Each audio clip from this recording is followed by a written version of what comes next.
Bom, quando você adota esse conceito de tempo, tem duas consequências. Primeiro, ele é irreversível. Quando você se move de um ponto para outro, por exemplo, em uma curva de oferta ou de demanda, você não pode voltar nunca para o ponto original. Porque aquela curva de oferta ela é traçada para um ponto específico do tempo, uma fotografia que você tirou. Conforme passa o tempo, se você for tirar a fotografia de novo, a curva de oferta já não vai estar lá parada, como estava na hora que você tirou a primeira foto. O mundo é um filme. E o processo de evolução criativa, de mudanças imprevistas.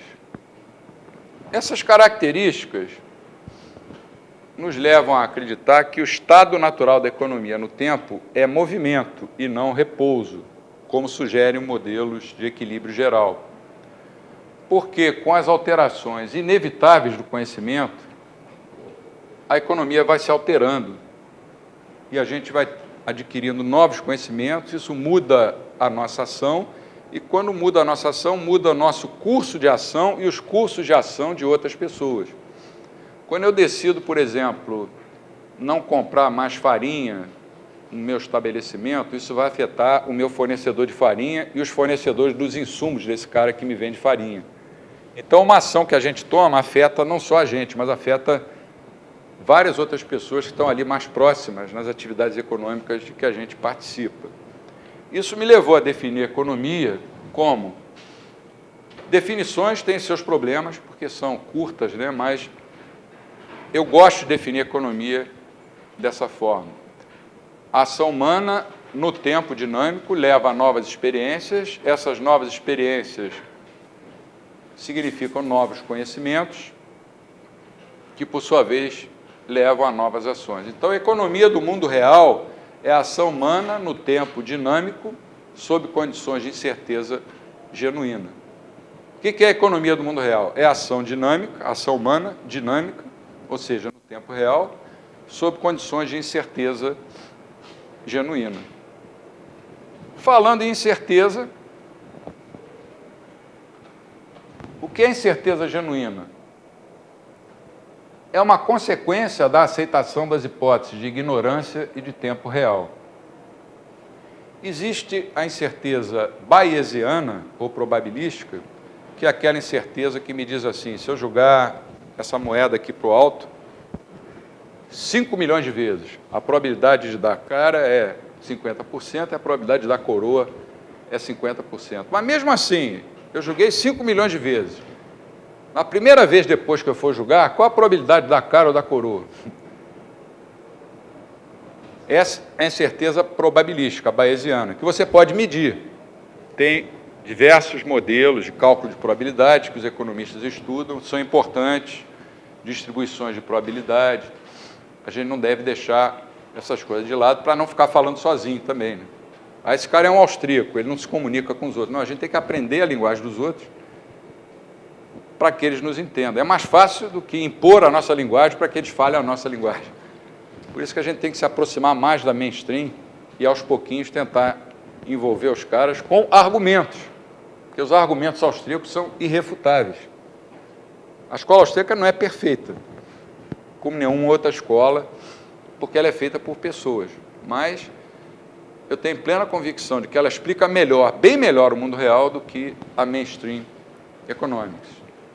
O conceito de incerteza genuína, então, é um corolário das hipóteses de ignorância e tempo real.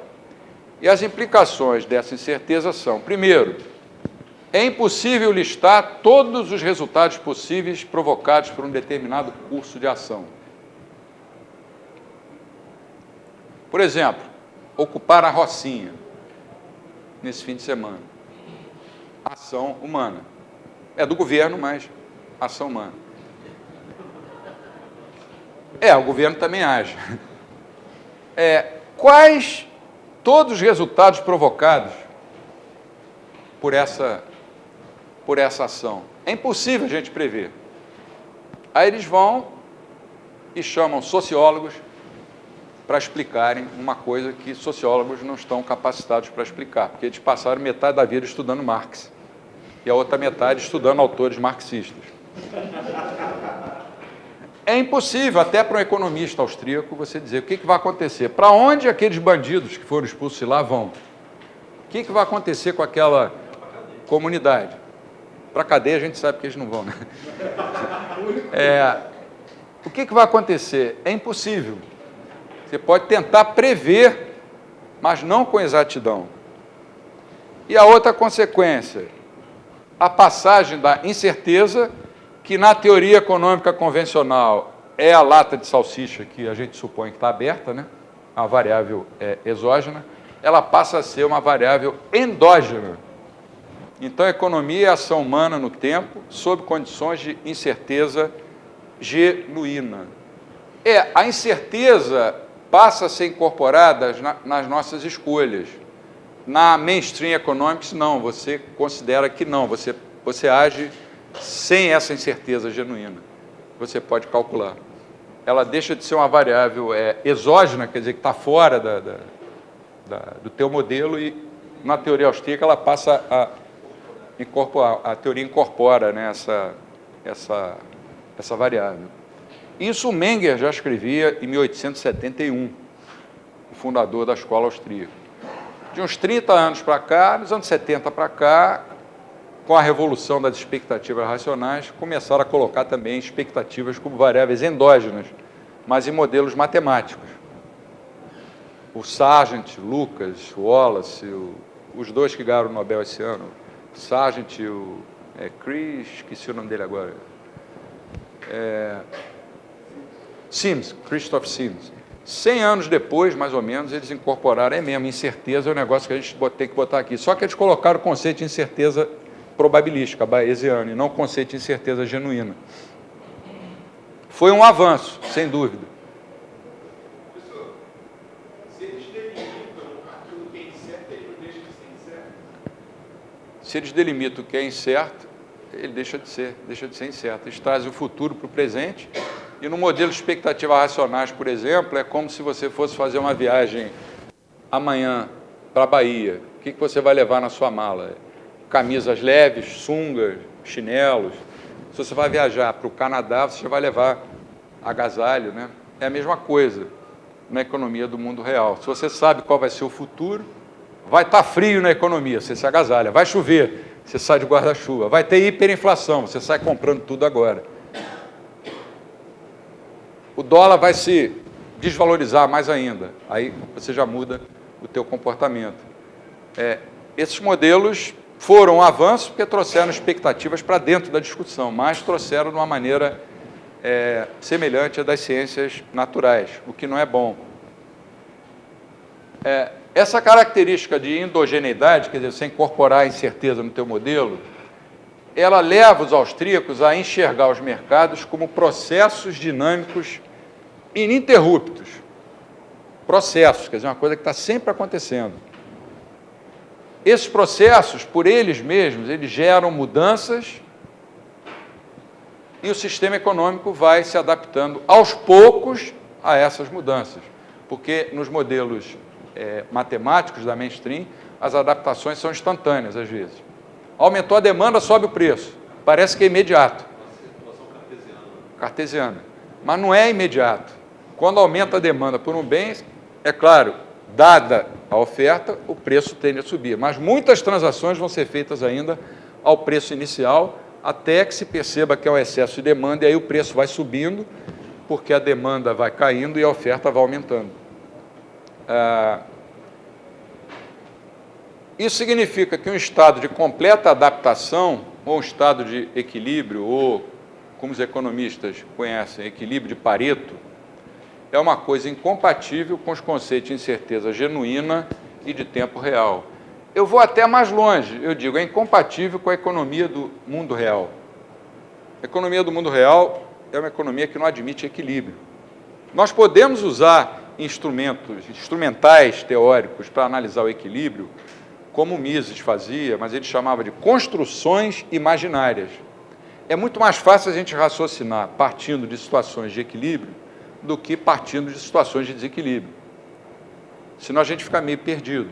E pode chegar ao radicalismo de alguns economistas, entre eles um alemão que era da escola austríaca, Ludwig Lachmann, que era ultra-subjetivista. Para ele, a economia era um caleidoscópio. quer dizer, você não podia prever nada, tudo podia acontecer, tudo dependia de tudo. Se você é levado a esse extremismo, você tem que pegar todos os livros de teoria econômica e jogar fora. Embora o Larkman tenha dado boas contribuições para a teoria econômica.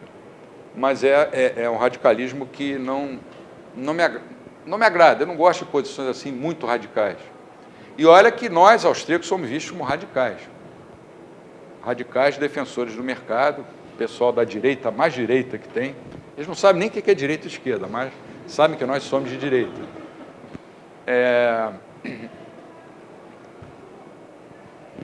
O Mises escreveu que uma ciência econômica que só enfatiza estados de equilíbrio deixa de ser uma ciência da ação para ser uma ciência da inação, que é a própria negação da economia do mundo real, economy, em contraste com economics, que é a teoria econômica. Uma coisa é você explicar a teoria econômica, a outra é explicar o mundo real. Eu estou mais interessado, eu, os austríacos, em entender o mundo real.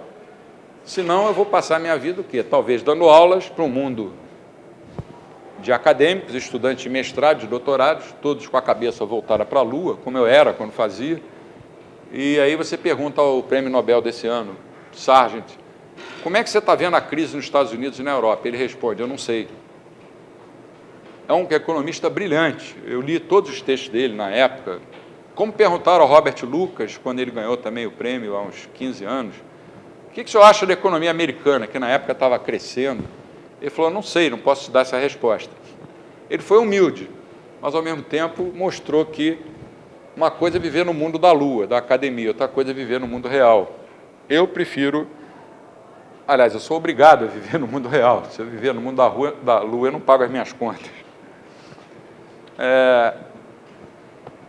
À medida que o tempo real passa, o estoque de conhecimentos obrigatoriamente cresce. A não ser que a gente seja um bando de idiotas. Não aprende com o tempo. Como certos governantes da América Latina, diga-se de passagem. Não estou me referindo apenas ao nosso país, não. É só se olhar em volta. Uma certa senhora que governa um certo país, que é nosso rival, principalmente no futebol, está fazendo coisas... Um outro senhor também, num outro país, e num país vizinho, em outros. Mas a gente tem que aprender. Essas pessoas não aprenderam que aquelas experiências do passado não deram certo e não tem como dar certo, e continuam insistindo. Errar uma vez é humano, errar 2 vezes também é humano. 3 vezes, você já começa a desconfiar. Eu não vou usar uma palavra forte, mas vou usar a palavra necessidade, com C, que significa, vou falar baixinho, porque está sendo gravado, burrice. Portanto, as mudanças não se processam aos preços de equilíbrio. Isso devia levar a teoria econômica a se preocupar essencialmente com o quê? Olha só, gente, com a trajetória das trocas efetuadas sob condições de desequilíbrio. Ou seja, com os comportamentos que os austríacos chamam de descoordenadores. Essa palavra não existe em português, por isso que eu coloquei entre aspas. Não sei qual seria a melhor tradução, mas descoordenação eu não achei em nenhum dicionário. Pode ser até que exista em algum que eu não tenha. No mundo real, muitas trocas são feitas em condições de desequilíbrio. Os mercados não estão coordenados. Essa noção de coordenação a gente vai entender mais tarde. Um exemplo desse tipo de preocupação que a teoria econômica devia ter sempre em mente, é a teoria austríaca dos ciclos econômicos, que é uma teoria da moeda, do capital, dos juros e dos ciclos econômicos. Ela explica a inflação e o desemprego como resultado de trocas realizadas de maneira descoordenada, sob condições de desequilíbrio. A teoria austríaca explica, melhor que qualquer outra, a crise. A gente vai ver isso na penúltima aula. A crise atual, a crise de 29, a Grande Depressão, e a crise dos anos 20.